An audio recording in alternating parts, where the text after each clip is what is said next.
Hello and welcome to Lab Games. Welcome to 2021. 2021. We made it. A new year, new new content. A new you, a new me, a new you. New me, yeah. New baby, all sorts of things going on in this world. So we thought we'd jump in and join the bandwagon because there's such a bandwagon going on out there of top 10s. It's like the hotness right now. It's the hotness in the content creator community. Right. Second to Twitter and Instagram. We know you guys love your top 10. Yes. So I think this is something that we get asked a lot. Oh yeah. Yeah. Like people ask us about top 10s all the time. But we want like a lot of content really fast. Yeah. I've always just been sort of like hesitant about it because it's so subjective.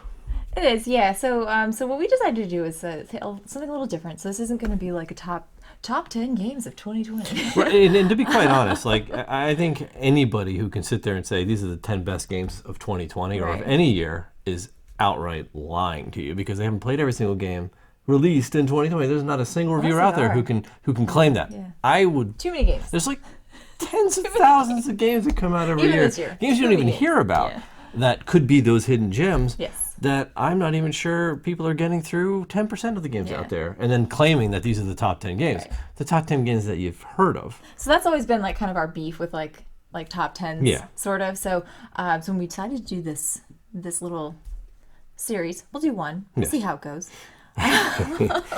We decided to take a different route. We're going to be talking today about 10 games that we played in 2020. We played a lot more than 10 games, by the way. Yes, we did. But these are 10 that we kind of thoughts about for good, for bad, indifferent. So I didn't even check this, but I don't think all of them even came out in 2020. No, I don't think they did. A lot of them are just ones that we kind of had around from years past that we had. Like we got a lot of games that we don't get to play all the time, right? So there's games you can pull off our shelves that. It was kind of a refreshing year, actually. And I'm excited about this list because these are games that probably some of them will never make it to a playthrough because some are higher player counts. Yeah. Some are just things that aren't really great for us to film. Some of them are games that we just bought for us to play, right? Exactly. Not everything we get. We don't share and buy. We don't give away everything, all of our secrets, you know? We try not to give away all of our secrets at least because then there's nothing left for us. Exactly. So, okay. With that said, here are top 10 memorable games, and it's not in a ranked order. Absolutely no order whatsoever. In no order whatsoever. These are just 10 games we played in 2020 that we remember, above the rest for good or bad reasons. Yes. Right? Because not all these are the best games we've played. Let's just jump into it. All right. But I'm trying to build the anticipation, right? Like this is like, they're just scrolling it's teasing. Past yeah, they probably are skipping. They're looking for the timestamp. So where's the first game? And I don't put these in the spoilers because you need to watch this to get the payout. Somebody probably will in our behalf. So that's fine. All right. So you want to start with the first game? What is the first game on our list? Yes. So the first game that we were thinking about that we remembered fondly has been sitting behind us in many, many, many of our last few playthroughs, and that is Black Angel. Black Angel. This is not. And this is not a 2020 game. It is not a 2020 game. We didn't play it for the first time in 2020, but we did pull it back off the shelf, blew the dust off of it, and got it back to the table and played it, and had so much fun. Yep. So if you're not familiar, this is a 2019 game, by the way. If you're not familiar with Black Angel, it is a 1 to 4 player game published by Boardgames, designed by Sebastian Dujardin, Xavier Georges, and Alain Orban. But Ian O'Toole art. That's really what drew us to this game immediately, just because we are big fans of the art style. Yes. And it's sci-fi themed. Right. So this is a 1 to 4 player game. It is dice for workers. Right. Really. Exactly. And it's space. And it's in space. So yeah, so you're on the Black Angels. It's the spaceship that's traveling to a new homeworld, if you will.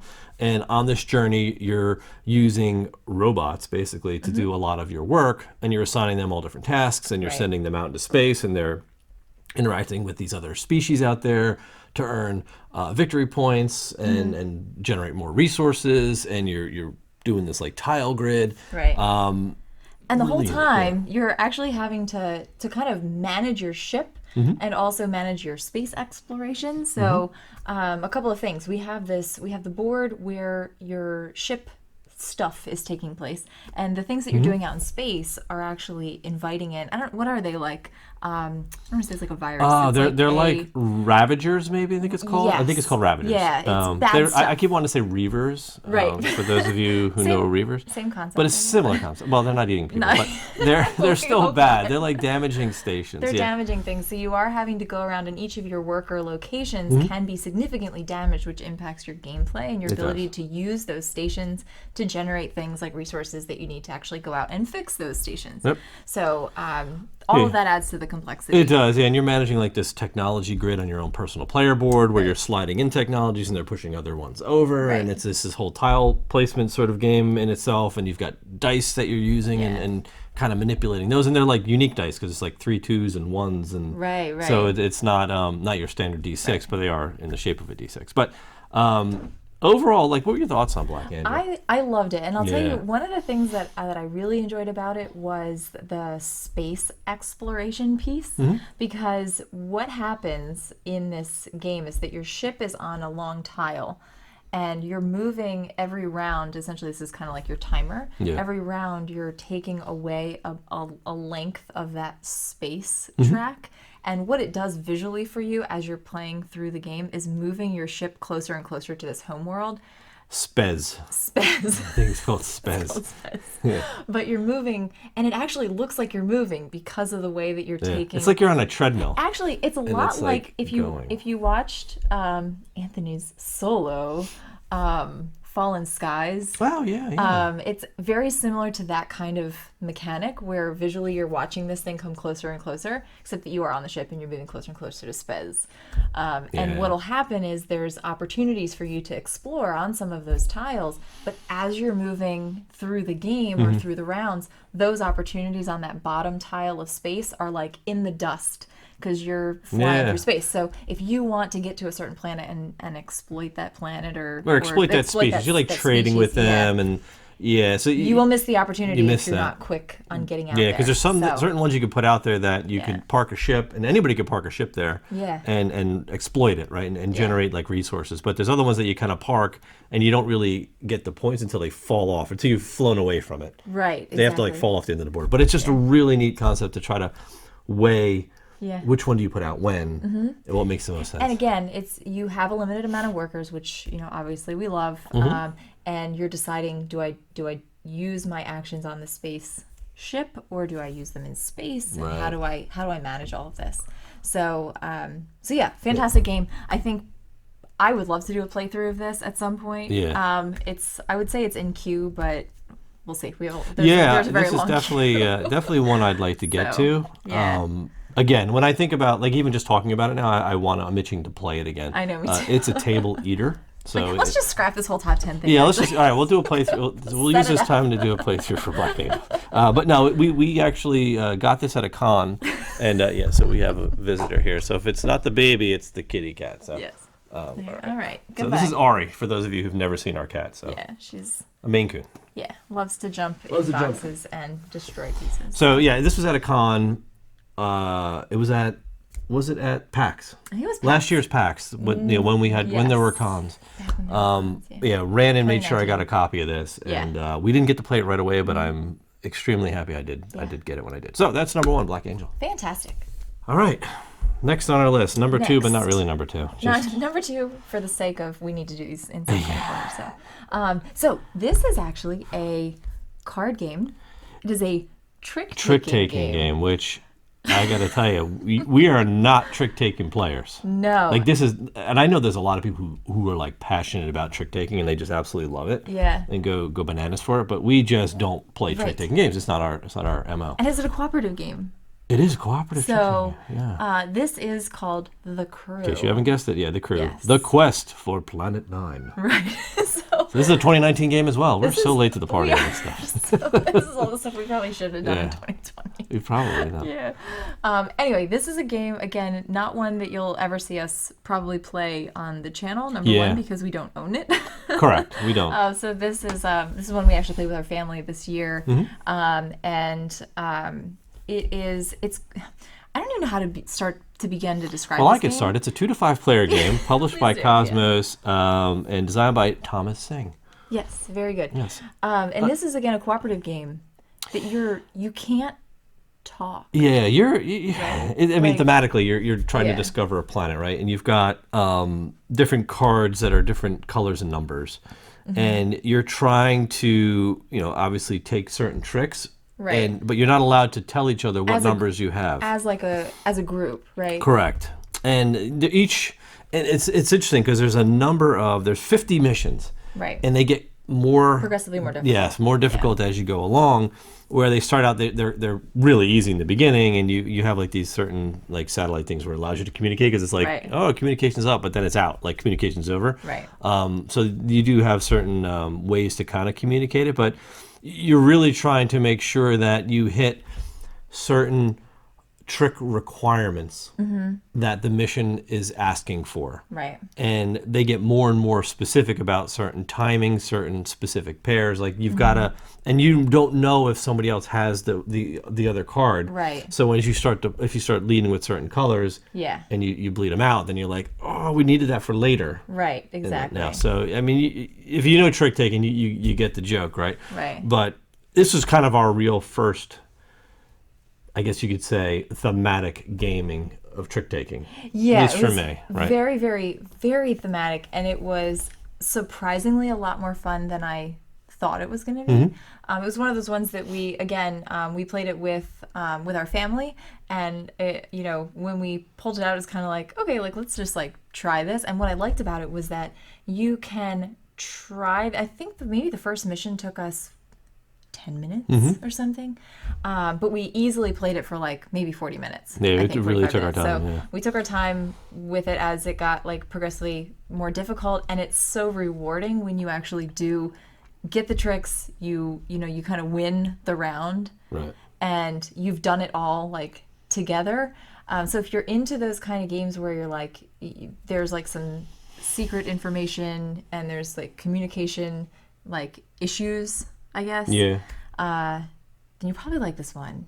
Yeah, if you're into trick difficult taking, this stuff, is but, yeah, and you look. Most of you probably have already played this because we're late again. We're late to Yeah. this party. But Like we know, guys. if you're into trick taking, cooperative, Yeah. check it out. It's Yeah, really very cool. cool. We really enjoyed this one. A lot of fun. So, moving on. This is one we actually just played a week Yeah, we ago, did play a week or this two in the ago, weekend. right Yeah. before the end of the year. So it does count for Yeah, 2020. it does. That was what we said too. I think it was actually right before New Year's. Yep. So this is a game designed by Richard Garfield, creator of Magic, and it is called Carnival of Monsters. Yes. And this is not one that we even really heard about. No. Because it's just, I don't know, just for whatever reason, we just weren't really paying attention to this one. No, So when the family brought it over. this is another. And I have to like give a shout out to my stepdad because Yeah. he's the one that like he brings these games out, and we're like, we never even heard of this. Yeah, game before. he's like, definitely in tune to what's going on out Yeah, there. yeah. He's an active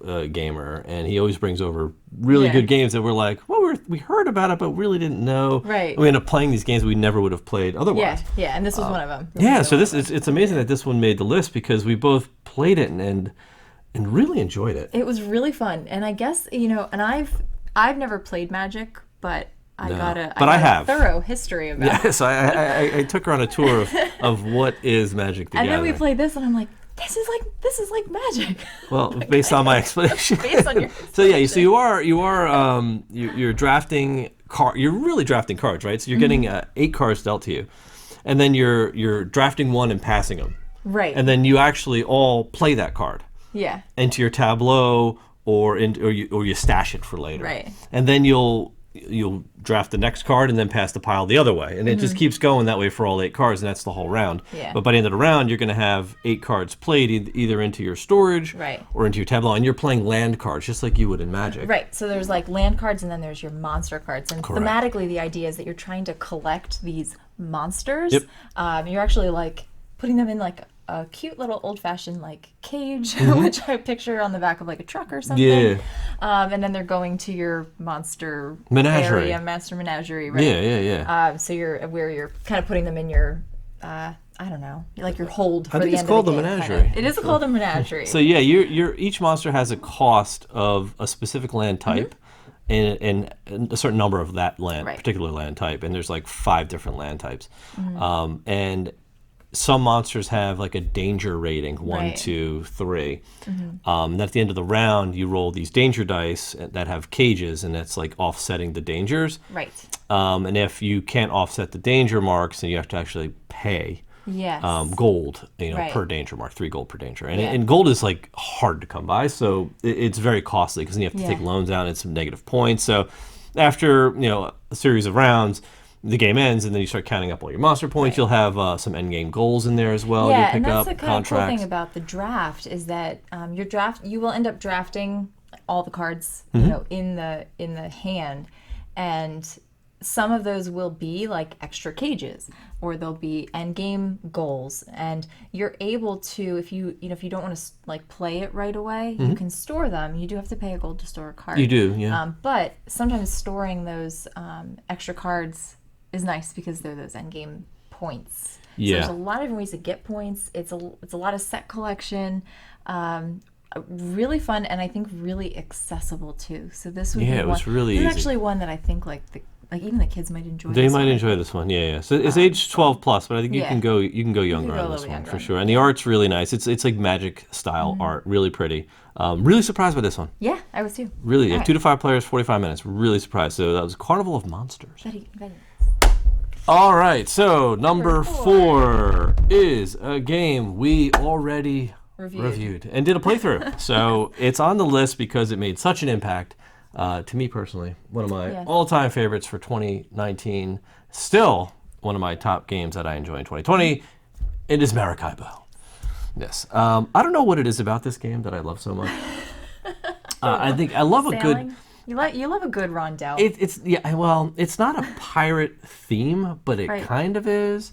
I guess I like these sort of. it's more I of like an these like exploratory privateer games where you're kind Okay, of yeah. in the Caribbean, Right. doing like these almost like a pickup and delivery, sort of fighting for England or Mm-hmm. Yeah. Spain or France, and it's just. I don't know what it is about that era, but I do enjoy those games. Right. This one thematically for me hits it. I just like everything about it. Like you've seen the review. This is designed by Alexander Pfister. It is a capstone game. We're just big fans that love a lot of capstone games to begin with. So We are, yeah. They've been this picking up some and really Cooper good Island lately. we did recently. Cooper Island's definitely close on the heels of Maracaibo for me as well. Probably, I think to the degree that you enjoyed Maracaibo, I enjoyed Cooper Island. So there you go. We're not going to talk too much about these because you We just did go review go them. watch the Yeah. playthroughs, go watch the reviews on these. These are Maracaibo itself is a 1 to 4 player game, which Yeah. I think gives it a lot more value. In fact, it's a solo game. And there's a whole like campaign, I and was gonna it's say, like it's the just campaign. it's just so well done.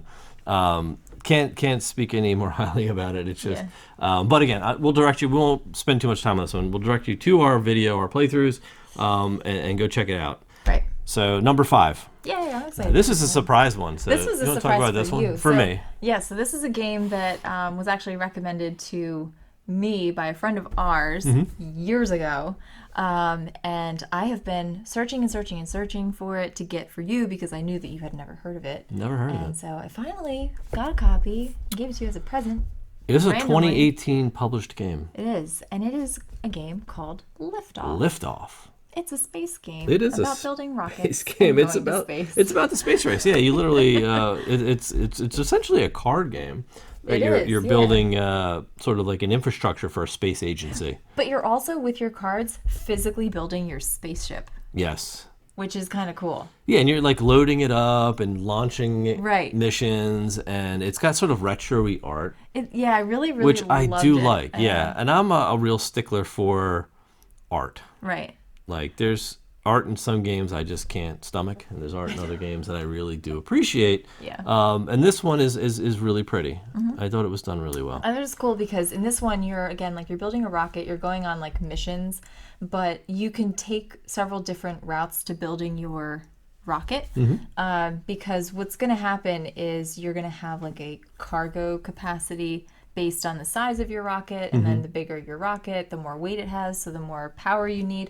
But you're literally building this engine to offset the power to your rocket, like how much fuel it needs. Now, don't get intimidated. This is not anything like leaving Earth. It's like leaving Earth if you didn't have to worry about all the math. Yeah, take all the math out. which is fantastic. Yeah, for me. really like scale it back a bit. Yeah. And it's a little bit more higher level management Right. of this Yeah. of the space agency, not so micro in trying to do math between Saturn boosters versus this, Right. minus the Earth gravity and the atmosphere and upper atmosphere, and then getting that's where that game gets crazy with the math. This is zero of that. Did you mention the designer of this one? Oh yeah. There are 2 games called Liftoff, actually. Yeah, this So is just. one's- Sorry, this one's yeah. published by Z-Man Games, and Right. it's designed by Jeroen Vandersteen. Yes. It is a 2 to 4 player game, plays in about 60 to 120 minutes. So I'd say with 2 of us, it was about an hour. It was. So it was chunky enough, but not mathy. Right. So very interesting, very cool. I'm a big fan of space, especially kind of like these spacey race games. Yeah. You I like think it's building pretty cool. rockets. Yes, I do. Yeah. So that's Liftoff. Go check it out. Definitely one that we remember in a good way. All right, so the next one.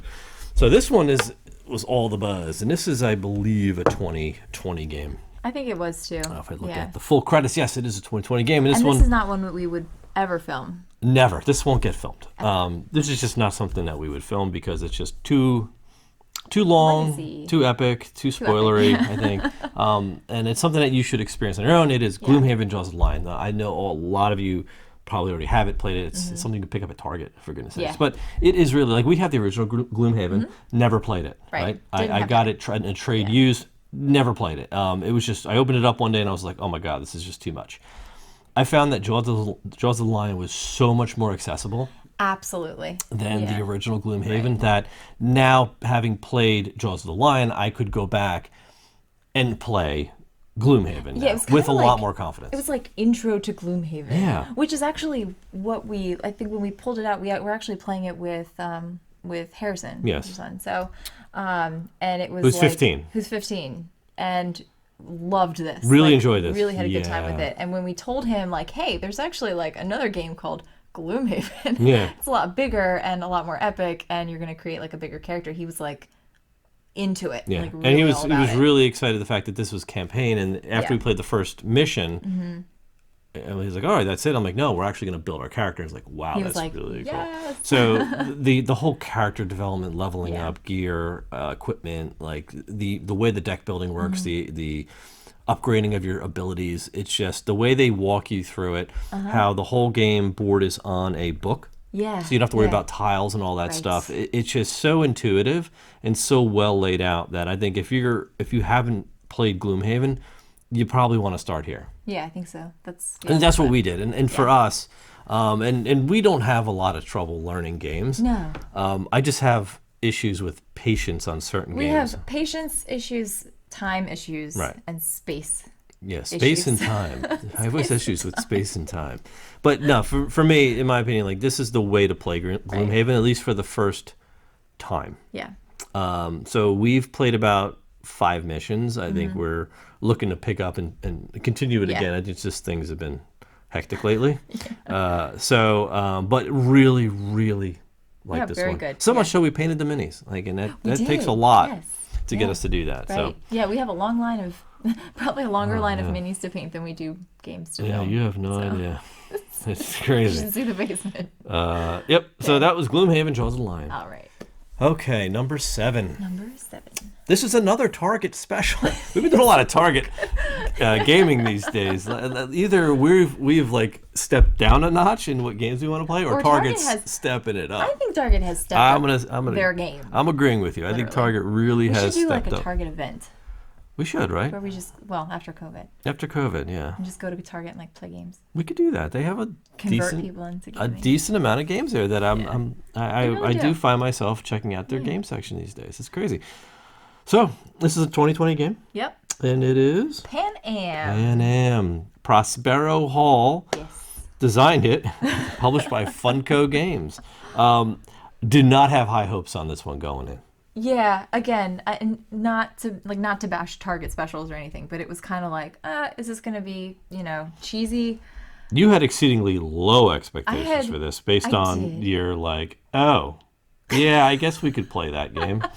I was like, but I picked it up. Like I think I had picked it up myself You did. and brought it home, and Yeah. I'm like, hey, you want to play this? You were like, I don't know. And I was Yeah. like, All right, well, we eventually got around to playing it. We did, and it was a lot of fun. Oh, Yes. somebody knows how to pick them. I don't think they do. Yeah, we had a lot of fun with this, and actually, this is another one that we played.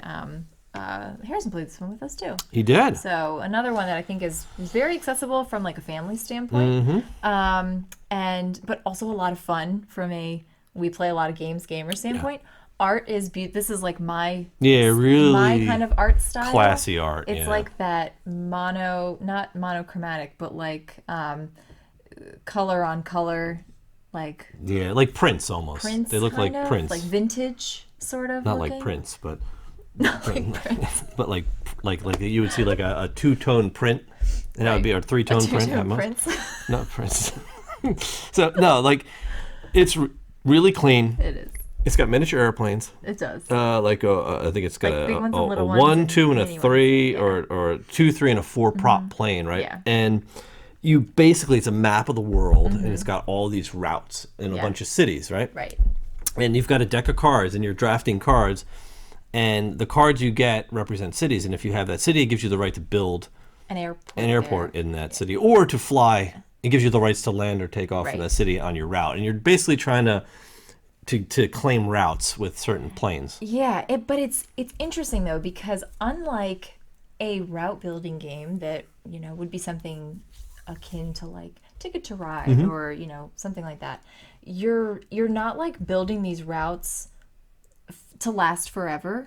So you can actually like sell your plane. So your plane might kind of indicates that you have flights going back and forth in a way, and you're going to collect money on those routes when you score, but you can also like sell those planes as well, or those can be bought, I guess. Like the key difference here with just straight up route building is that there is a definitive route that Pan Am will expand. Right. So they're like, nobody's Pan Am. You are all these like rinky-dink airlines, right? And you're just trying to acquire these routes between cities.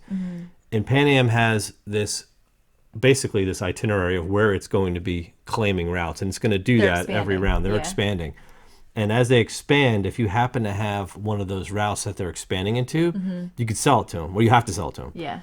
And then they will pay you big money. And that's how you earn a lot of money, a lot of points, and also it's how you get huge. your planes back too, because you're going to have this like you're going to be buying planes to put out for your routes, but you can be really strategic about buying up routes that Pan Am's going to want, and then selling them back. Yeah, and there's a small stock mechanic where you buy like Pan Am stock down the road, and you also have stock in your own company, I think. But it's not one of the few stock games. It's not a huge part of it. I think stock in games is okay.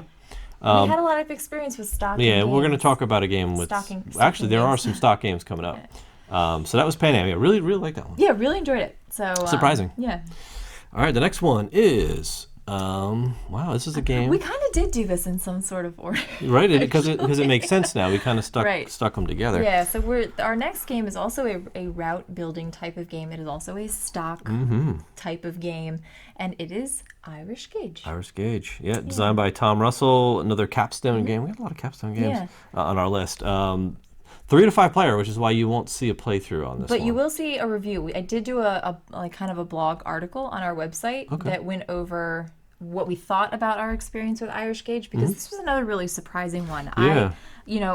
Like we said, Capston's been coming out with some really great stuff. I believe the art is the art Tool on this one? Or is it just don't very think similar? so. I think it it's like kind of looks similar, kind of like tertiary. It is Tool, isn't it? Okay, I was going to say. I is. was like, I don't want to say it is when it wasn't. No, it is. It certainly is. Anyway, so obviously a very attractive game, but I wasn't completely sure I was going to enjoy it because I guess I just didn't really know what it was all about. But and again, it had a lot of this like the stock mechanic in it, and not that we're turned off by that, but as a 2-player experience, it's just not usually super fun.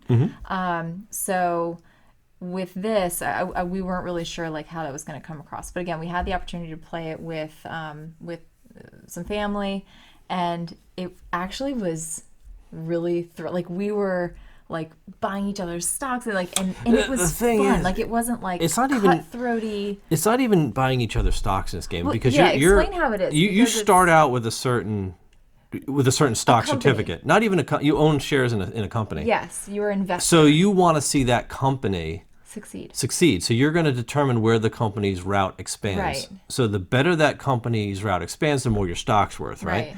The problem is other people Can buy stock in can that buy company that same too. company's stock, Yes. and now they're manipulating the way that, because Right. you have to buy those trains Right. to expand the route. So you're going to have multiple, and certain colors are available in certain rounds. So Right. it eventually gets out to some colors that are late game. You're not going to have as much of it out, but the stock's going to be worth more. You can try to corner the one company stock, but there's a finite amount of trains. So Right. you're going to run the length of that route and not be able to expand it anymore. So you'll be capped. And then, there's different scoring dividends that go. So it's really neat I the really way it was enjoyed. done. I liked the dividend mechanic in this because you kind of know.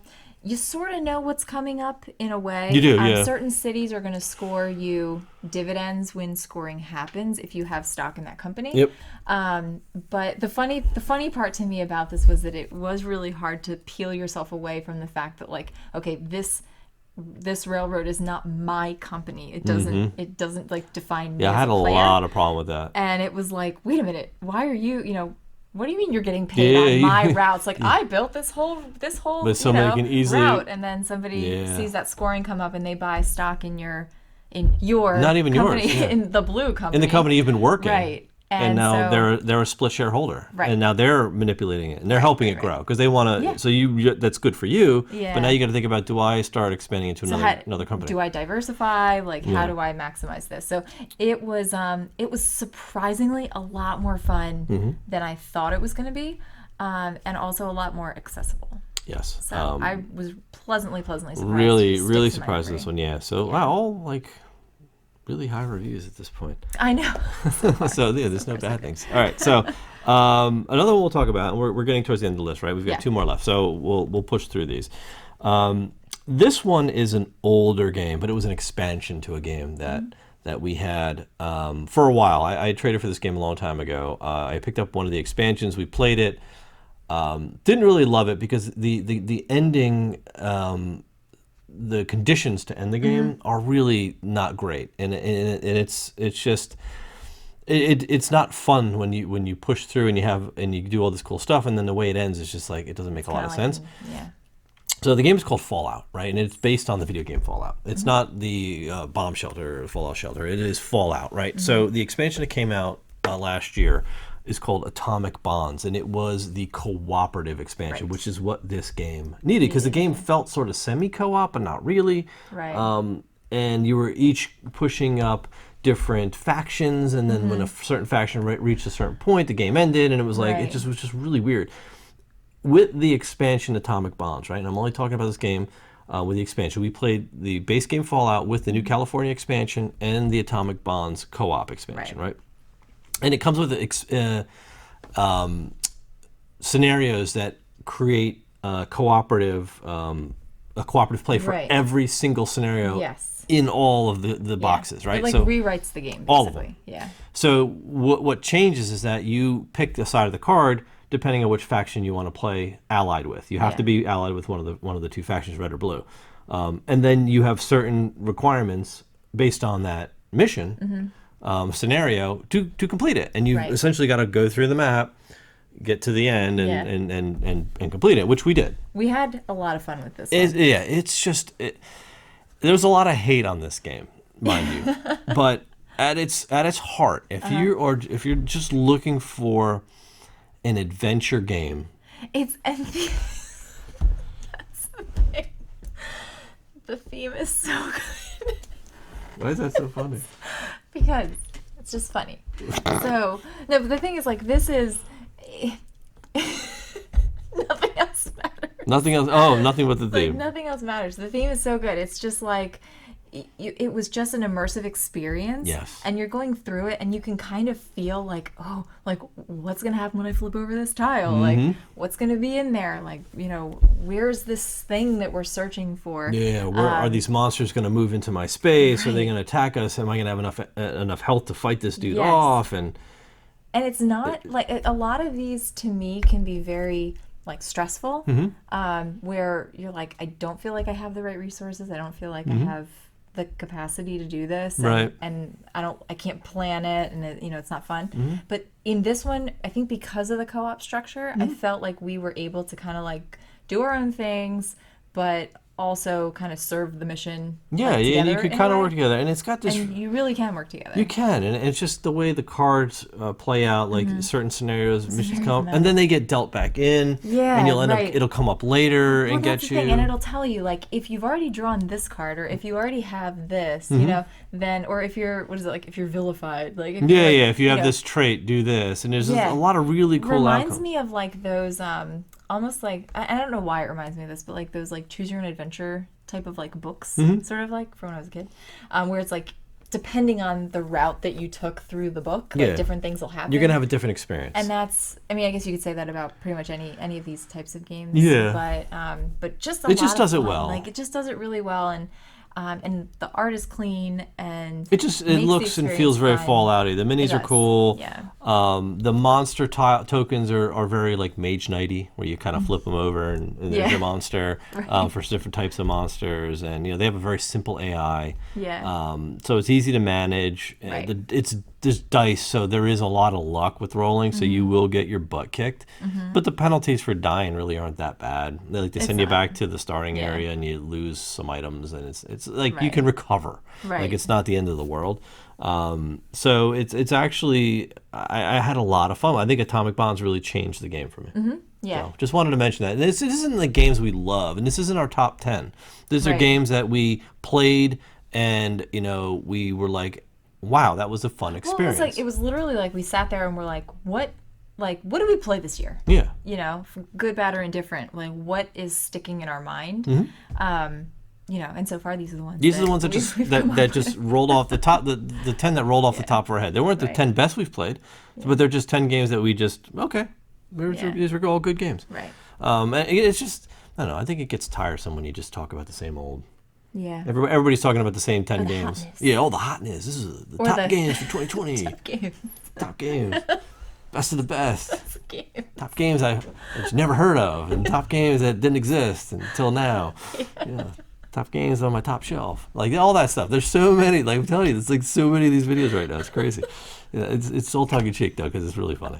So we saved this one for last. I feel kind of bad. Yeah. We're ending on this. Well, it's not. Well, It's not. It's not. Like this a is. bad It's not a sour note. Look, we picked this up at a con. No, at our we game didn't. store, our local game store. No, let me tell you about this. Yeah. Game. We actually saw this game at PAX Mm-hmm. 2019. I was newly pregnant Mm-hmm. and wasn't even thinking. Like I was so sick, and I couldn't even like look. I looked at this game and literally wanted to throw up because I was just like, I can't even. My brain can't even. Yeah, think I was like, about this. and I right was now. like, wow, that looks And he was like, "This looks amazing." pretty complicated And, and intense. yeah, and it just wasn't happening. So, so we passed on it at PAX. We did not pick it up, and because of the initial reaction that I had to it, I was like, I've always been kind of like, this looks kind of dry, and like, I just like wasn't like, ugh, let's pick it up. Fast forward a couple of months, and we ended up picking this up at our local game store. And I was like, actually, I like want to try it now. Like it looks, I was itching for something heavier. We hadn't been playing anything, mostly because I was, Because you were I tired. was just tired. But we picked it up and played it. And The game is City of the Big Shoulders. Big Shoulders.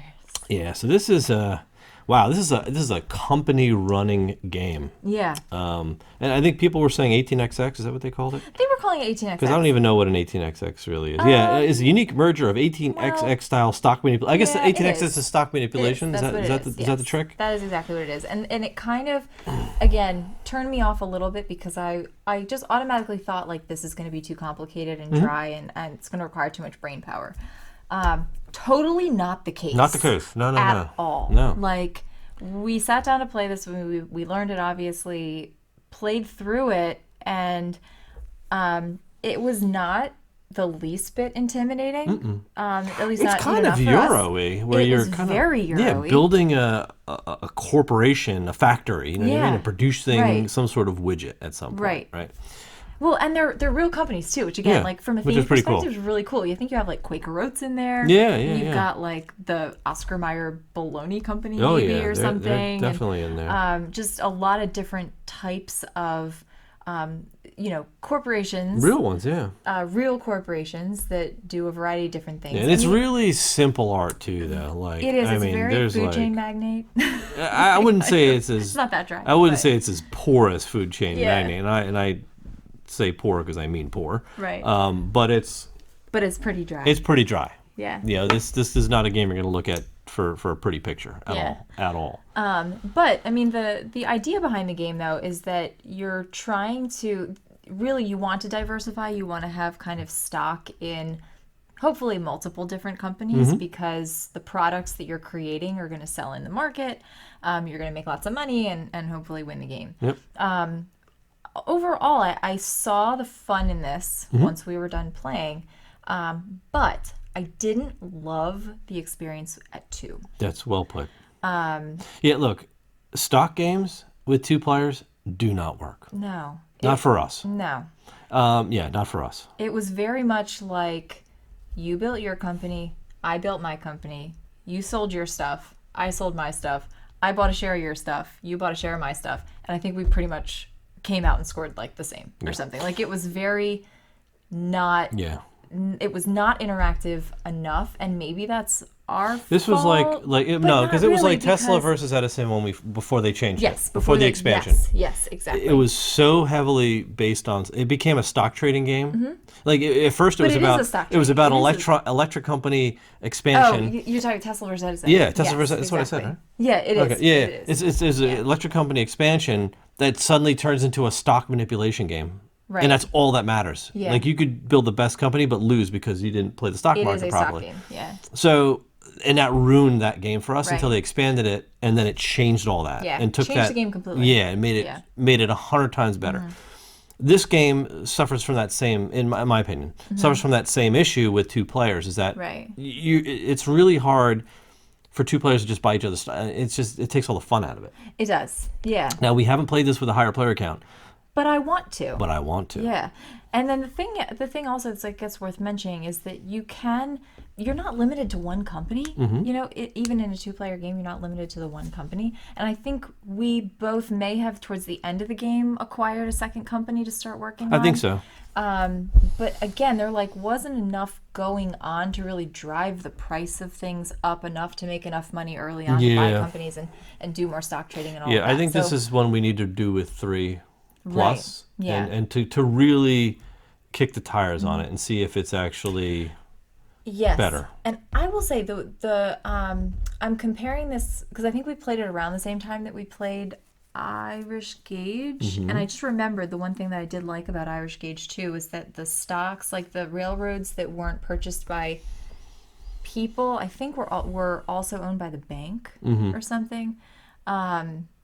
Whereas like in this one, like if the company isn't owned by anybody, I think it's just not in play. Yeah, Like- because it's not in play at all. Like what was neat was that you had like your own personal money, Yes. and then you had the And company's that's what money. it was really about, running your company. It was about running the company. and that part of it was so attractive. Yeah, and it's so really much cool. fun. Like concept wise, really really cool. Yeah, We need to play with more players before Yeah. we can really absolutely. give any judgment on this, which is why we won't be doing a playthrough of this, because I don't think with 2 It's not going to show. it's well not to going it to at show all. well for, Yeah. for it at all. But it keeps sticking in my mind. I keep thinking. Yeah, about I do it want to play it again, 'cause and I we wanna will. Play it. Yeah. So that is number 10. All right, number 10. Awesome. So that wraps up 10 games Top we played. Well, no, top just 10 10, games. 10 memorable games Yeah, from we played 2020. in 2020. All right. So we'll see you next time. We hope you enjoyed the video. All right, we'll see ya.